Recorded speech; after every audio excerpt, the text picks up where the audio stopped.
In the annals of history, few tales are as intricate and layered as the relationship between the ancient kingdoms of Moab and Ammon and their complex ties with Israel. A story that weaves together bloodlines, battles, and betrayals, spans generations, and reveals how these factions intertwine their fates within the tumultuous tapestry of the ancient Near East. At the heart of this narrative lies the figure of Terah, a patriarch whose legacy carved paths for generations to follow. Terah's son Abraham would become the father of many nations, but not all his descendants would tread the same path.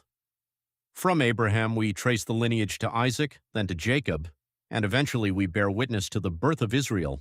But there were other sons born into this sprawling family.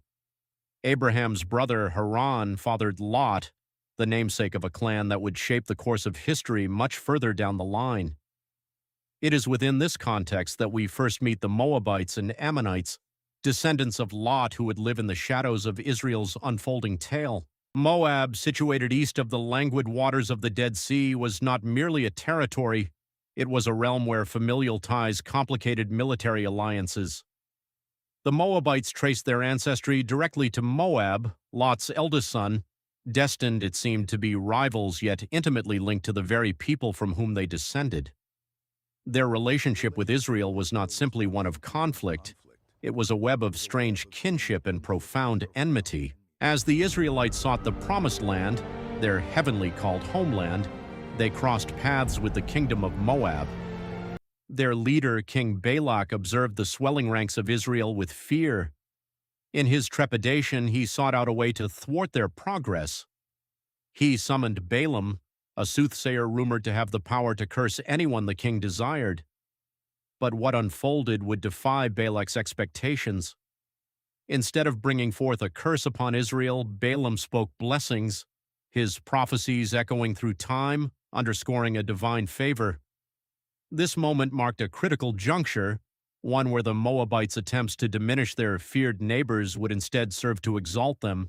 As Israelite encampments advanced, however, a darker chapter began to unfurl. The narratives in Numbers speak of temptation, highlighting the Moabite women who drew the Israelites into worship of Baal Peor. Here, a religious crisis was born, interspersing the sacred with the profane and hinting at the profound impact Moab would have on the spiritual life of Israel. The repercussions of this alliance rippled through the ages, serving as a cautionary tale of idolatry and the perils of losing one's way.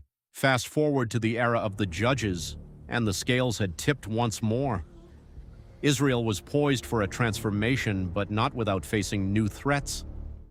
The Moabites under King Eglon rose as oppressive foes, subduing Israel with a heavy hand. The plight of the oppressed ignited the spirit of an Israelite judge named Ehud, who would become a beacon of Israel's rebellion. With cunning and courage, Ehud assassinated Eglon, a dramatic act that pivoted the fate of Moab and Israel alike. When the forces of Israel surged against the Moabites, it was not just a battle for territory, but a quest for freedom, dignity, and divine retribution. Yet, in the midst of strife, the threads of connection were not entirely frayed. An unexpected story arose from Moab amid these turbulent times. It is the story of Ruth, a Moabite woman whose faithfulness and devotion would birth a legacy that transcended her homeland. Ruth would marry Boaz, becoming the great-grandmother of David, the revered king of Israel. Through her, an exception to the prevailing animosity emerged, revealing a narrative of hope and kinship amidst the chaos. Like Moab, the Ammonites formed another layer of complex relations. Descendants of Ben-Ami, they carved out their homeland north of Moab, ever ready to engage with Israel in a similar cycle of rivalry and conflict. During the period of the Judges, the Ammonites would invade Israelite territory, compelling the Israelite judge Jephthah to rise against their claims. His struggle reflected a broader contention for identity, homeland, and legacy, features that would define not only nations but also individuals. As battles raged and the political landscape of the ancient Near East shifted like sand, the alliances and enmities endured with relentless vigor. The Moabites and Ammonites brought forth both strife and kinship, demonstrating how intricate the strings of history could be woven. Friends and foes, supporters and adversaries, All these roles often danced within the shadows of shared ancestry. As we trace the legacy of these kingdoms, we come to realize that the Moabites and Ammonites significantly impacted the spiritual, political, and military tapestry of Israel. The Amorites, Moabites, and what became of them as Israel approached the Promised Land under Moses. They encountered several peoples living east of the Jordan. The Amorites were a separate people from Lot's descendants, while the Moabites and Ammonites came from Lot. Moses and the Amorites. Sihon, king of the Amorites, refused Israel passage and attacked them. So Israel defeated Sihon and took his territory. Moses later defeated Og, king of Bashan, giving Israel control of more land east of the Jordan. Moses and Moab. Lot. Moab. Moabites. Balak.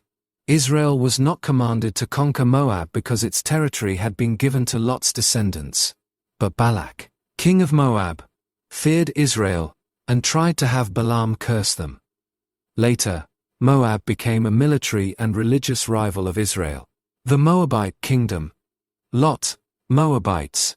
Moab eventually became an established kingdom east of the Dead Sea, fought Israel several times, and later produced King Mesha, whose inscription records Moab's conflict with Israel.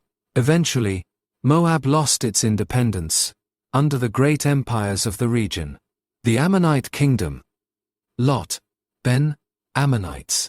Ammon became another kingdom east of the Jordan, frequently fought Israel, and centered around Rabbath. Ammon, whose name survives in modern Amman, Jordan. What happened to them?